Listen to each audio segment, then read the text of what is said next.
the tactics that we're using to build relationships online throughout LinkedIn, I really want to double that and refine that process of how we build relationships with the most engaged contacts that we have. And I'll tell you, it's not sending a bunch of DMs. I had a discussion with one of my teammates, about this, with LinkedIn in the DMs.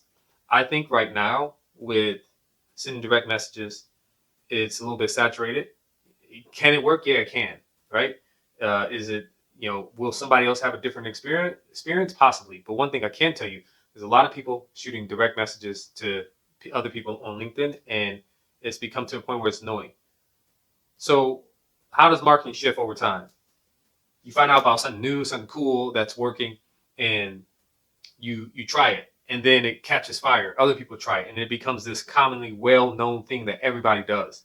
And then it's not so popular anymore. It's not so effective anymore. So people have to migrate to another thing. And I think that's where we're at in terms of LinkedIn efforts, but also even on parts of email. Everybody's shooting emails. They figured it out how to send emails in mass, and that's reducing some of the effectiveness of how you use email. So that hence you have what's happening with the inbox regulations that's changing with Google, with Outlook. They're being a little bit more strict. So that is forcing everybody to make adjustments, especially if you're sending bulk email.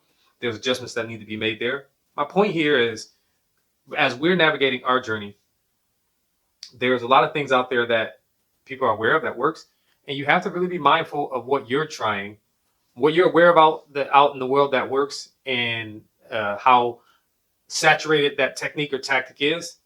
And you need to be mindful of that and mindful if it's working or not working for you. And you need to be open to experimenting. That's why I think one of the biggest things that you could do as a business owner is experiment a lot. Try to organize your efforts to experiment and use volume as your friend, as your right hand person. Volume on your right hand side, experimentation on your left hand side. Those two combinations together, and then you learn from those experiments.